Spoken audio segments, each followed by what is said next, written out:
Hello humans, Master Dinnerflax here, bringing you the low quality content you deserve, and today I'll be going over Shaddoll Dinos. Now, Shaddoll Dinos, it's probably one of the best, like, super cheap decks you could ever play. Like, there are obviously some expensive cards in here, because you need them, but, like, the concept of itself is actually extremely easy. It's extremely fun to play.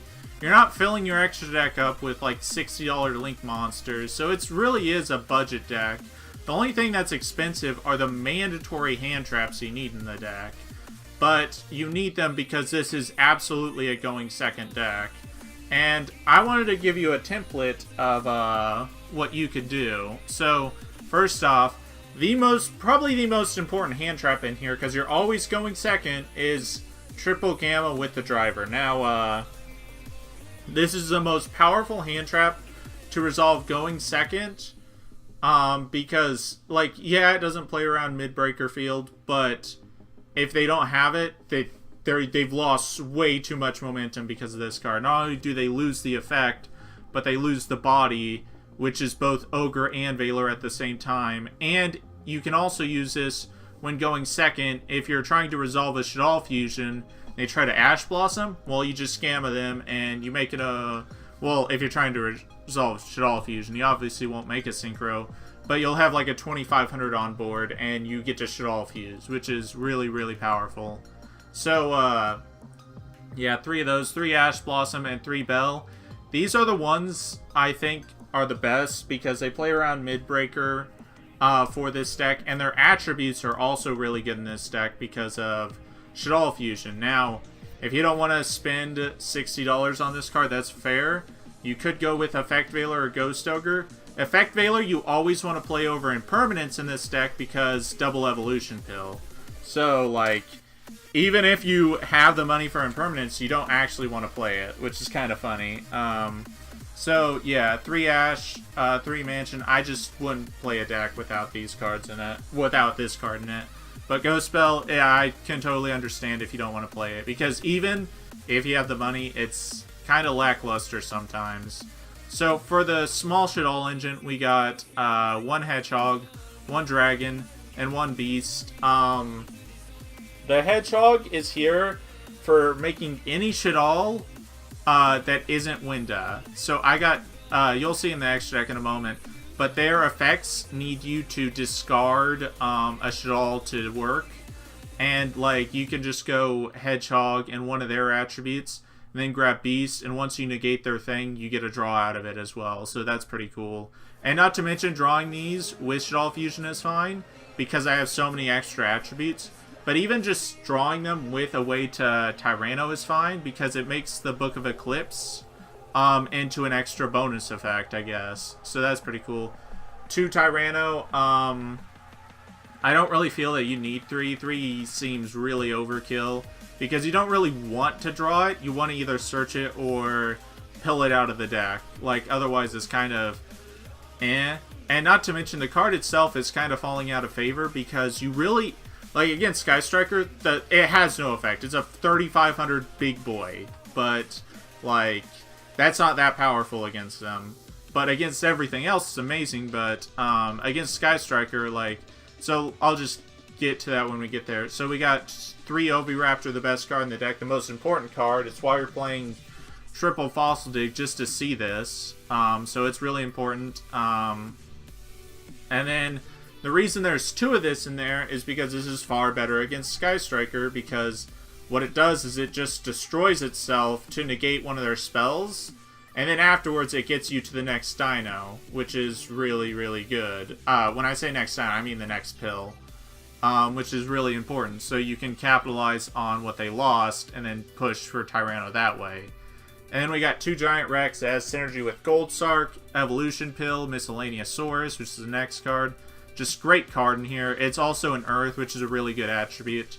1 Miscellaneousaurus, because it's at 1. It's a fire, which is a good attribute in here as well. But it also just... having that extra effect is really cool. Dogoron, because it's a searchable kaiju that you can also just summon with Pill. Dino, Dirac Dino. This one is because, like, Alio isn't that... I feel like the synchros you can make with Alio, you can usually make something better. And the only synchro I play in here is Black Rose, because this is obviously a going second deck, like I said several times already. And, like, if you're playing a grind game with Sky Striker, you can just Twin Twister the sets you know are Widow Anchor with multi-roll.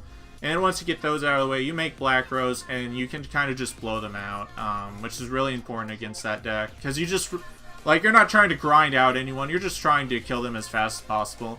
And in one Baby Ceratosaurus, I think this is totally cuttable, but I really wanted the option with Miscellaneousaurus, which I feel like just having one baby, it's searchable, so you're not going to miss it. It's like searchable through so many means, and you can even summon it with Miscellaneousaurus pretty easily.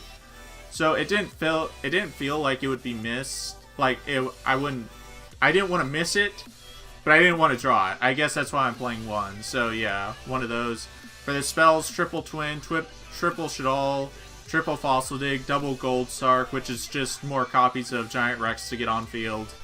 Double Evolution Pill, 2 of them. 2 Called by the Grave and 1 Foolish. I totally, for a fact, see why people play more than 40 in this deck.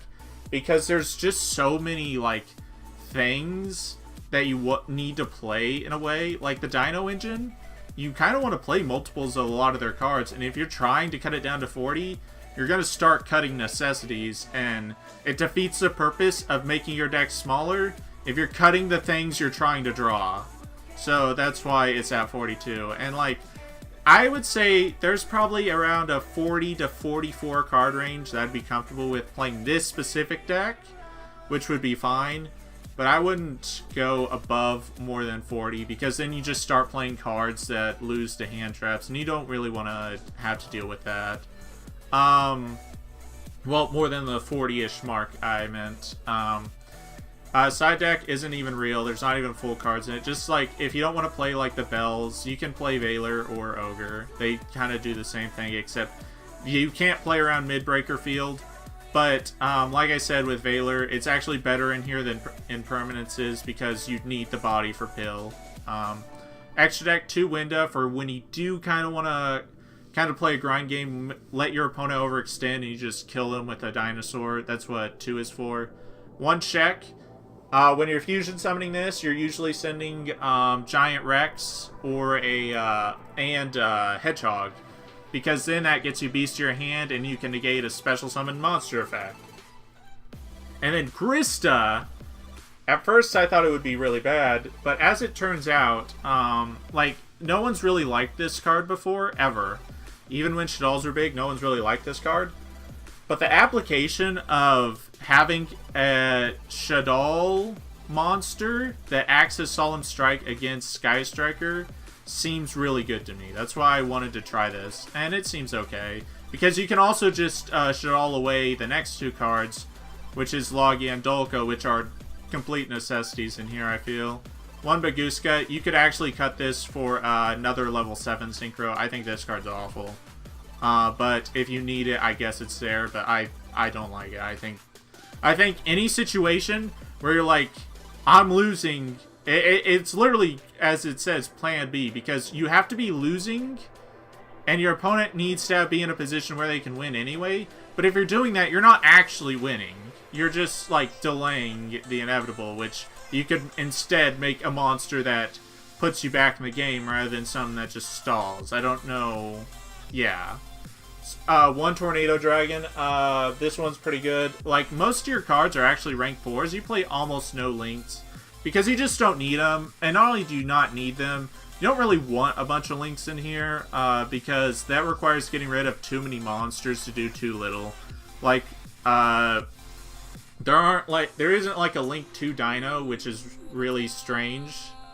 So yeah, just, like, you don't need a bunch of links. You just need a bunch of, like, monsters like this. Exiton, going second deck, just Gold Sark, Oviraptor, you just blow away their field, kind of like Black Rose. Gustav Max, you can make it with either 2 dinos or a dino, when I say dino, conductor. and Shekanaga and then just accidentally kill them, which is funny. White Omega for when they stop like a fossil dig or something. I don't know. I don't think it'll ever come up, but it's there. Black Rose. Pentastag, which is important because it's a Link 2 that's super easy to make, that you just put Tyranno under it, and it gives it piercing. So instead of doing that 1,000 burn for attacking, like, Scapegoat tokens, you're doing 3,500 to each Scapegoat token. So, that's really cool. Because, yeah, if they have OTK, like, sometimes they can save themselves with a Scapegoat, even though you have Conductor. But sometimes they can't. Like, for when they leave something in defense, you can just kill them and, like, reward yourself without even using Tyranno's effect to burn them. So that's really cool. I really like this. Underclock's the same application. You just really want to make their life points 0 really quick, and there's a card that helps you do that. Same with Pentastag. Then Borreload. I could swear to God, Boral Sword is the most redundant card in here, so... Yeah, you don't need Boral Sword. You have like 30 Boral Swords in your main deck, so just play Borreload. It outs more things than Boral Sword does, and yeah, that's about it. Thank you all for watching. Hopefully you enjoyed this video, and yeah, this is a real budget deck. Like, not this, like, the Ghost Spells are obviously not budget, and like, as sad as it is, like, getting 3 copies of the cheapest version of Ash Blossom is going to be around $80, but it's Yu-Gi-Oh! It's kind of the thing you have to deal with, but yeah, that's about it. Thank you all for watching. Hopefully you enjoyed this video, and remember, Master Dinnerflax will take your soul.